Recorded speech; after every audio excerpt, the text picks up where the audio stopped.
Frescobaldi Rules, okay?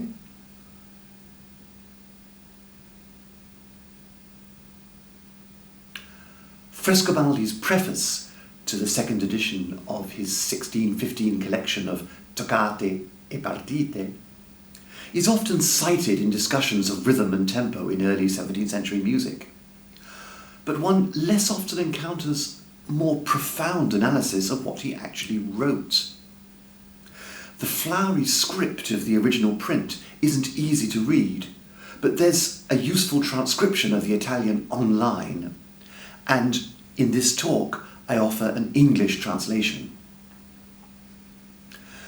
Since Frescobaldi compares his style to concerted vocal and instrumental music, his rules are relevant to ensemble situations well beyond solo keyboard playing. Nevertheless, we should be cautious. Precisely where and when can we apply the Frescobaldi rules? Just how do they work in practice? All too frequently, we are told that Frescobaldi says you can change the tactus, so you can do anything you like. This is not only an oversimplification, but a gross distortion. Frescobaldi specifies very particular genres, situations, and ways in which the tactus might be changed. More insidiously, it implies that we can ignore the context within which Frescobaldi offered his carefully worded advice. If we replace Frescobaldi's underlying principles with an unexamined assumption of 20th century rubato, it's highly likely that we will misconstrue his instructions. Some historically informed musicians have compared the Frescobaldian toccata to recitative. This is a thoughtful contribution that usefully reminds us of the importance of vocal music, and by implication, text, to this instrumental genre.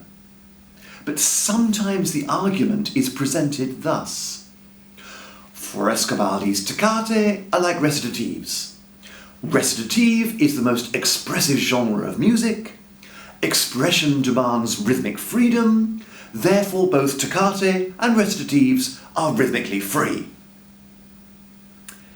Every step of that argument is problematic. Frescobaldi does not mention recitative. Around the year 1600, the word recitative was rarely used to denote the new style that we know from the first so-called operas. And when the word recitative is used, it means something different. Recitare means to act, whether in a spoken play, a sung opera, or in silent pantomime. Musica recitativa then means acted music, dramatic music. It can include aria, which in this period means any repeated unit in text, rhythm, or music. So the line, a horse, my kingdom for a horse, is, in 17th century terms, an aria inside a recitative. What we mistakenly call recitative today, speech-like melodic patterns over a slow-moving bass, as described by Perry in the preface to Euridice, was called by the anonymous writer of Il Corago modulazione.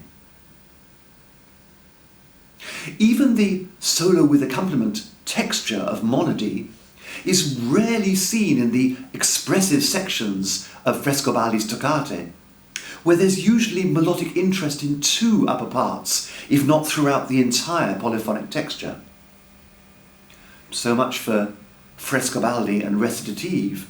Meanwhile, the Baroque aim is not to express the performer's emotions, but to move the audience's passions, a subtle but vital distinction.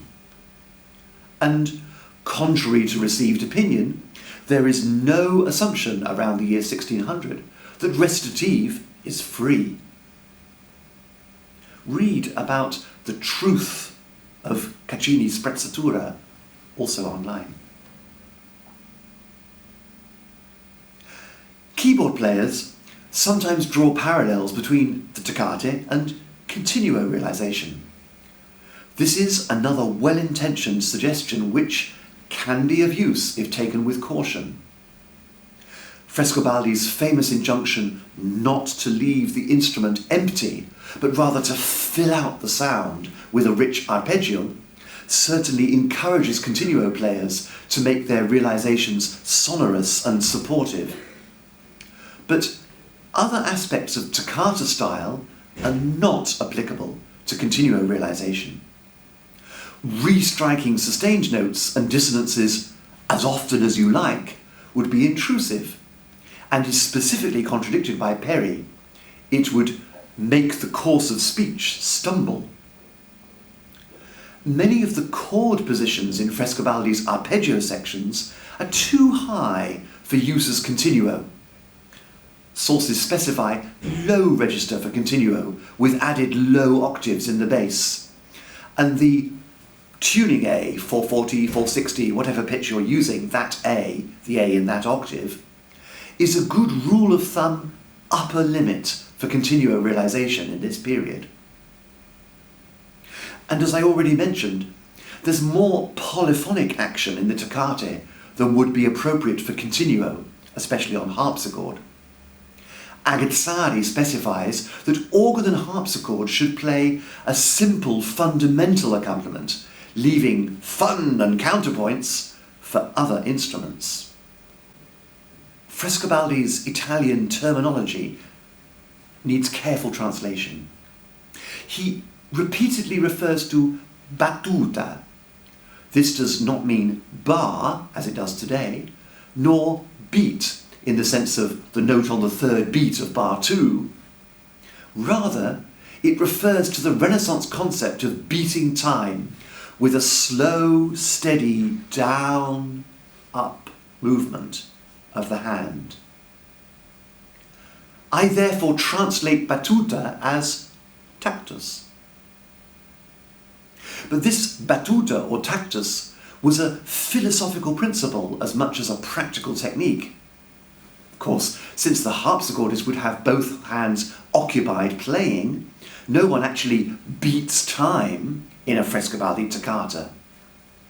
The practice of beating time with the hand has become a symbol for an abstract concept of a slow, steady measure that defines time itself. And in this pre-Newtonian age, the definition of time is Aristotle's. Time is a number of movement in respect of before and after. Time is not an absolute in the way that we today understand so well from Newton. Rather, it depends upon movement. The steadiness of the tactus is therefore essential for the reliability of time itself. The philosophy of musica mondana, the heavenly music of the spheres, musica umana, the harmonious nature of the human body, and musica instrumentalis, practical music making, whether instrumental or vocal. All this implies that earthly music is a microcosm of the entire universe, moving in perfect steadiness by divine power, and that music making is linked to human well-being.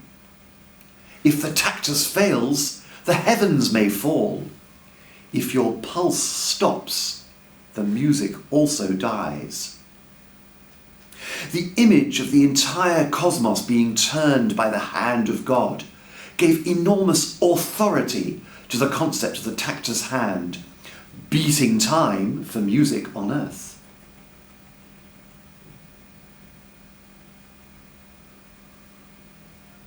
Changing the tactus therefore has huge philosophical, even religious implications. And Frescobaldi approaches the subject with extreme caution. So should we. Frescobaldi frequently mentions passi, referring to the contrasting sections of his toccate. The word passo means a step, a dance step, or a metrical foot in poetry. So a diversity of passi suggests contrasting rhythmic structures between one section and the next. This is the opposite of the early 17th century meaning of aria, not a nice tune, but a regular structure, especially a consistent rhythmic structure. So whilst an aria maintains a particular rhythmic footprint, two different passi have two different musical steps. Combining the meaning of step and section, I translate passo as movement. Affetto means emotion, or to use the 17th century English term, passion. Characteristically, the passions, plural, are moved. There are changes from one affetto to another. In this period, the word was used almost interchangeably with effetto, literally effect, as in theatrical or film special effects. An effetto is an effect, a device that produces an emotional response, an affetto. Caccini uses these interlinked words frequently. So I translate Frescobaldi's affetti as passionate affects. Cantabile here means vocal, without any of the connotations of continuous legato, bad rhythm, vibrato, or anything else associated with the modern concept of cantabile. A passaggio is a run of fast notes, passage work in modern English. A partita is a set of variations. I leave this term and toccata itself untranslated.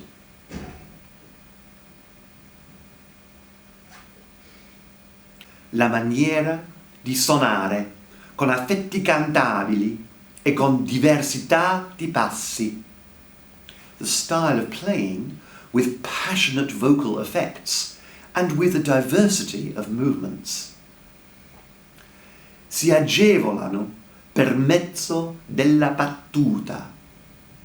It's actioned by means of the tactus. Rule 1. First, that this way of playing should not be subject to the tactus, as we see applied in modern madrigals, which, although they are difficult, are facilitated, actioned by means of the tactus, beating it sometimes languidly, sometimes quickly, even sustaining it in the air, according to the madrigal's passions or the sense of the words. We should read subject to in the context of Renaissance politics. No democratic citizens here, but rather subjects of an autocratic prince. Think Machiavelli. Think of the divine right of kings. In 1615, Frescobaldi and his contemporaries consider the tactus to be the hand of God that directs human musicians as if they are mere pawns, obedient subjects. Even in his toccate and the modern madrigals he compares them to, Frescobaldi does not suggest anarchy. There's no revolution that overthrows the reign of tactus. On the contrary, he explains that the difficulties of these compositions are facilitated by means of the tactus. This is perhaps the most important point for modern readers to understand. Frescobaldi requires that there be a tactus at all times, even though he specifies certain ways in which that tactus might sometimes be changed. Modern madrigals refers to the new style of concerted music for voices and instruments, accompanied with a basso continuo, which, like Frescobaldi's Toccate, feature contrasting sections. Like the songs of Caccini's Nuove Musiche, they include sections for solo voice and continuo, in which a passionate style of singing, full of vocal special effects, is required. Frescobaldi published in 1615, just as this move to modernism was underway. Notice that Frescobaldi does not use the word recitative, although one of the features of modern madrigals is what we anachronistically call recitative. There is no suggestion from Frescobaldi, or from elsewhere, that what we call recitative should be performed in free rhythm. Since the tactus beat is down-up, sustaining it in the air implies prolonging an upbeat, or hesitating before a downbeat. This already reduces the opportunities for hesitation by 50%. Frescobaldi does not sanction holding the tactus hand down at the bottom of the downbeat. The affetti in modern madrigals can be identified by the sense of the words, but Frescobaldi's Toccate have no text, of course. So understanding which affetto, which passion, is at play becomes a crucial question. Remember that the idea of moving the passions implies that the affetto changes frequently, often from one extreme to its opposite, as we read in the preface to Cavalieri's Anima e Corpo. Rule 2. In the Toccate, I took care not only that they should be full of different movements and passionate effects, but also that each of these movements can be separated one from another, so that the player has no obligation to finish them all, but can stop wherever it seems convenient to him. The sectional construction of the Toccate is a significant topic in Frescobaldi's advice for performers. The corollary is that other genres of music, which are not constructed in contrasted sections, should not have the toccata rules applied to them. These rules apply only to the specific genre of toccata, to the related genre of modern madrigal, and, as Frescobaldi mentions later, to other genres that fall into well-defined sections.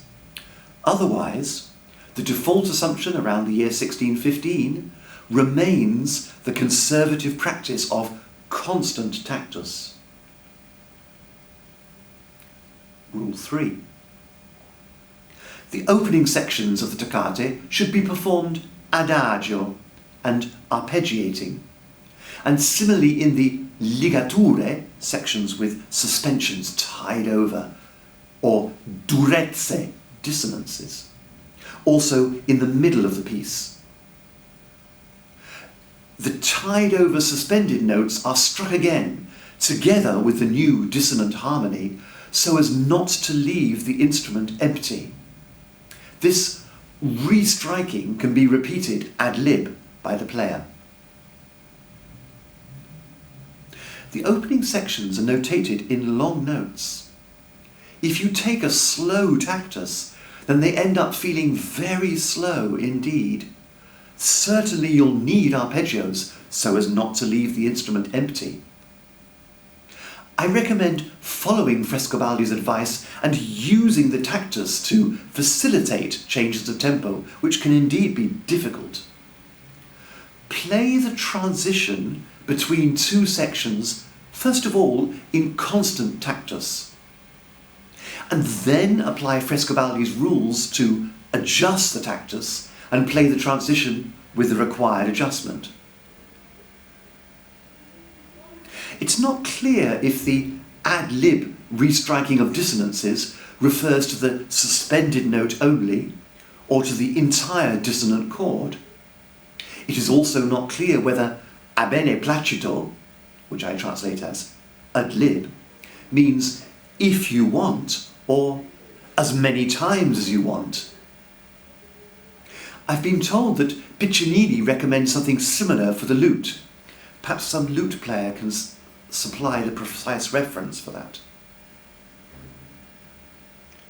Rule 4. On the last note, both of trills and of passage work that moves by leaps or by step, you have to stop, even if that note is a quaver or a semiquaver, or dissimilar to the following note.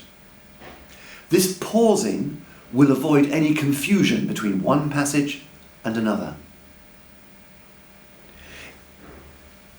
It's worth noting again the context, which is the assumption of regular tactus.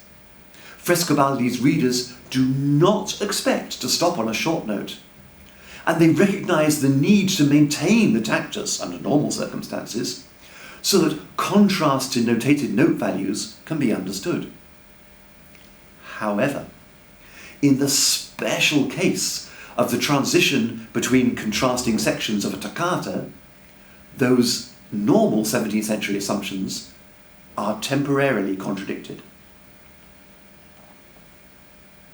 Rule 5. The cadences, although they might be written fast, can appropriately be somewhat sustained. And as you approach the conclusion of passage work or cadences, you go sustaining the tempo more adagio. The separation and conclusion of movements is where you find a consonance in both hands together, written in minims. A stylistic feature of this repertoire is the use of ever smaller note values for decorated cadences. Frescobaldi says that you don't have to take those note values absolutely literally, but the tactus can be somewhat sustained. This suggests the sustaining of the tactus hand in the air on the upstroke. Approaching the conclusion of a section, the entire tactus can be slower than normal. It's not clear whether più adagio means only slower than normal or also getting slower and slower. We should not assume that Frescobaldi is advocating a modern rallentando. My cautious opinion, based on close reading of other sources in this period, is that rallentando is probably not intended. Rather, it is a one-time shift in tempo. I advise my students to vary the tempo with the gear lever, not with the brakes and accelerator. Rule 6. The trill challenge. When you find a trill in the right hand, or the left, and simultaneously the other hand has passage work, you should not synchronise these note by note, but just try to make the trill fast and carry the passage work less fast and passionately, otherwise there'll be confusion. Ideally, the trill should have an elegant, subtle shaping from slow to fast, as Caccini recommends and many other sources support, rather than being literal. The moving part in the other hand should be then slower than the fast trill and should be played passionately. We should not confuse 17th century passion with 20th century rubato. Caccini suggests many ways to vary the rhythm of notated quavers in order to move the passions within a steady minim tactus. The concepts here, steady tactus, shapely and fast trill, passionate presentation of the moving notes, independence of the two hands, the concepts are challenging for modern readers. The execution for players is not easy either. Harpists might note that this situation occurs in the final notes of the arpa doppia solo in Monteverdi's Orfeo, Act 3, the aria possente spirito. Trill in the right hand with F sharp, which is a little inconvenient. Passionate moving notes in the left hand, fragments of upward scale, Each successive fragment is an octave lower as we descend into the depths of hell. And it is, of course, the end of a passo. Go ahead and apply Frescobaldi Rule 6. It's not easy, but the effetto is certainly worth the effort.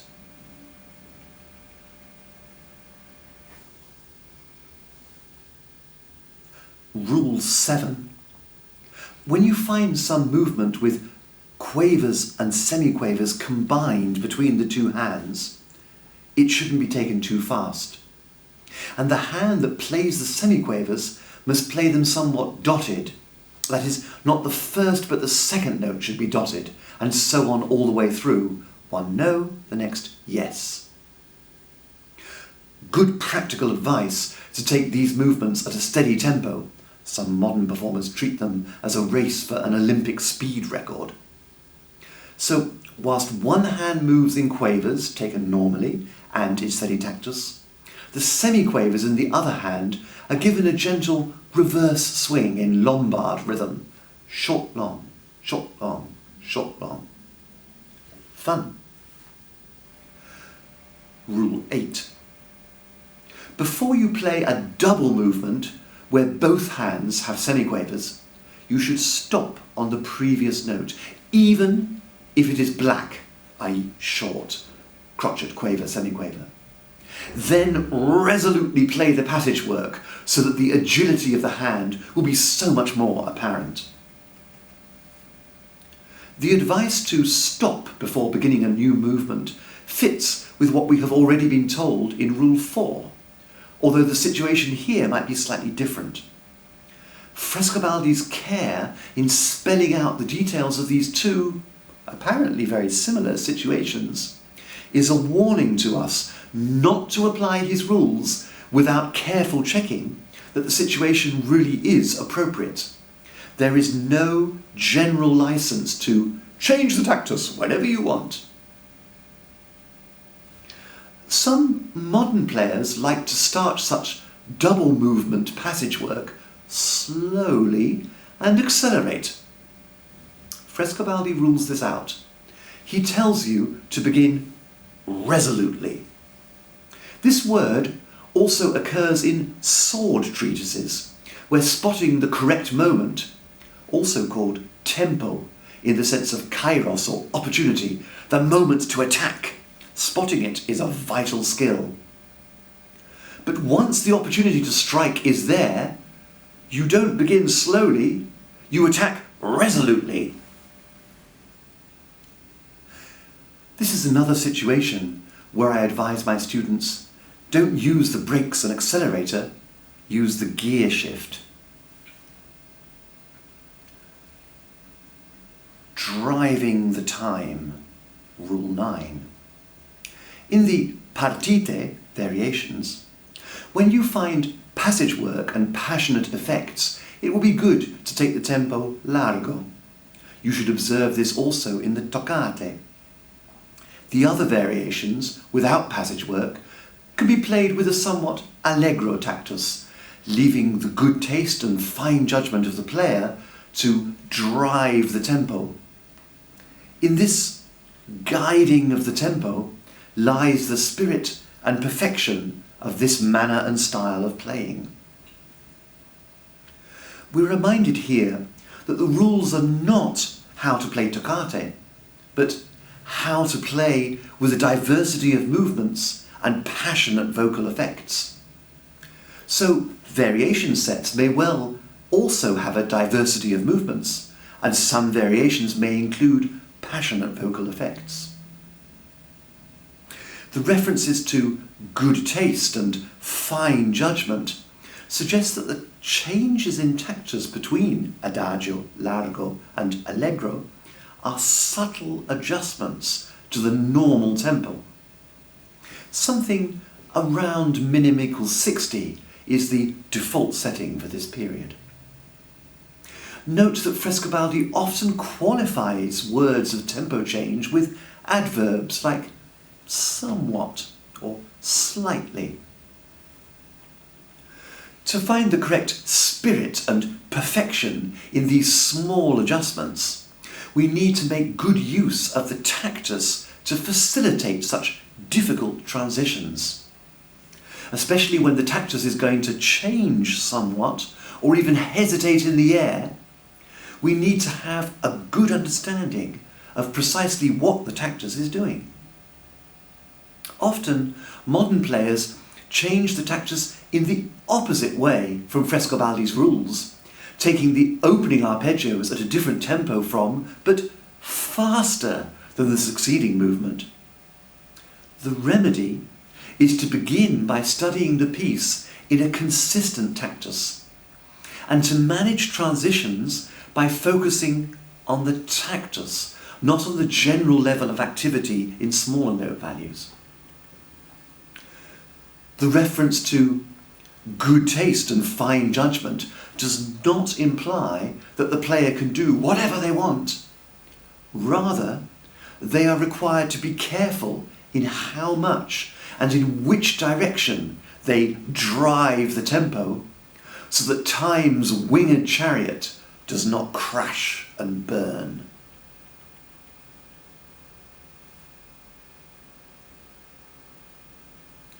The passacalias can be played separately, whatever best pleases you, with adjustments of the tempo between one variation and another, similarly for chaconas. It's not clear whether separately means you can play an individual set of passacalia variations as a standalone piece, or if you can select variations from within a set in the same way that you can select movements from within a toccata. Probably the latter. But note that the tactus can be changed between one variation and another according to the rules already given. In addition to the famous 9 rules, Frescobaldi gives other summaries of his approach.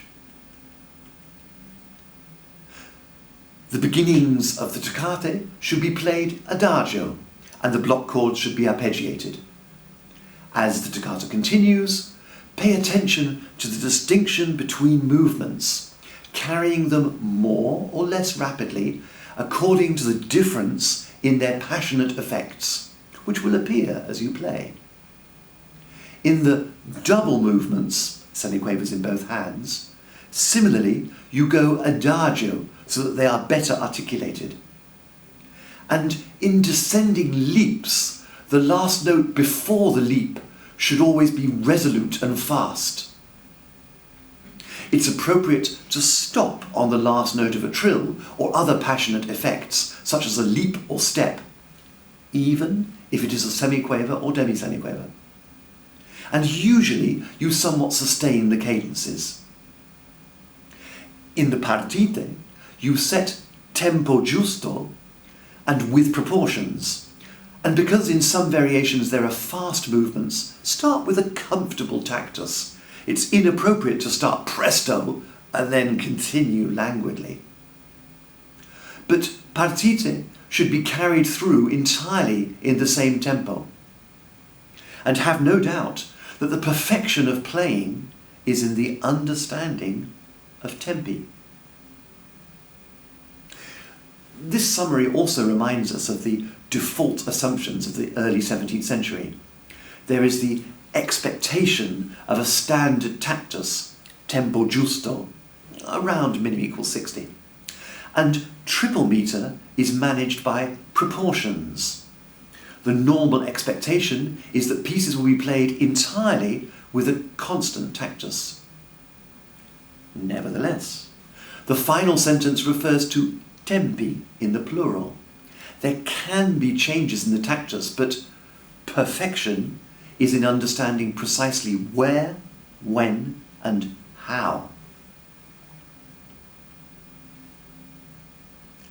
Capricci, works of various tempi and variations.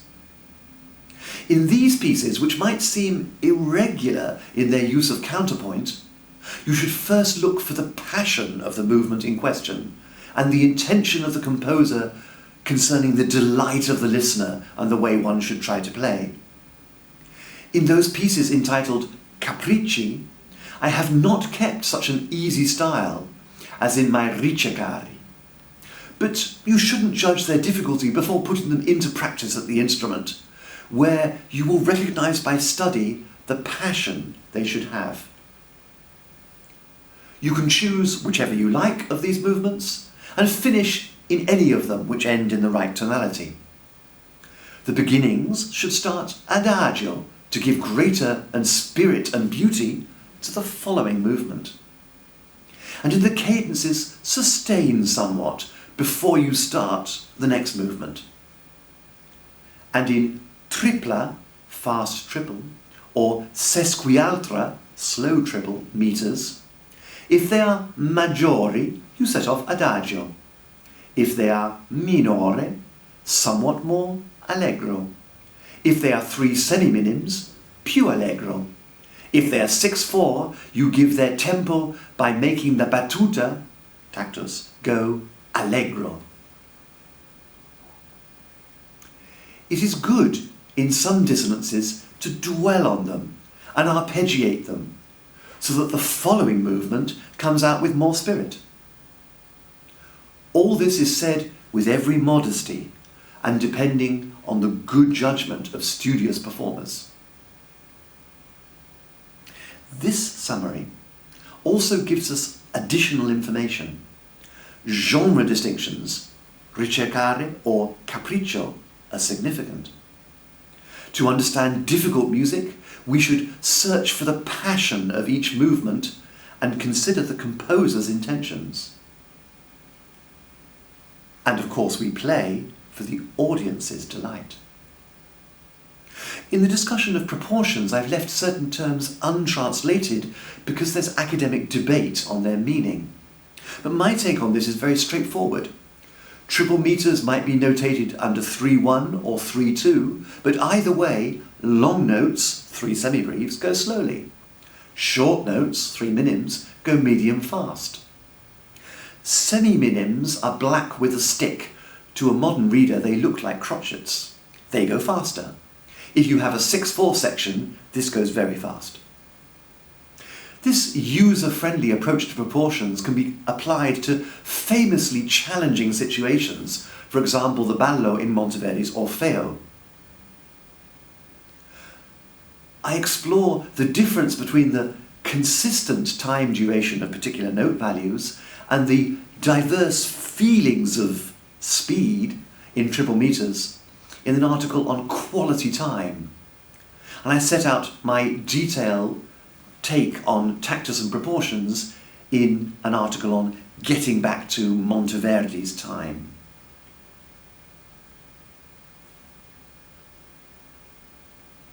I began by urging caution.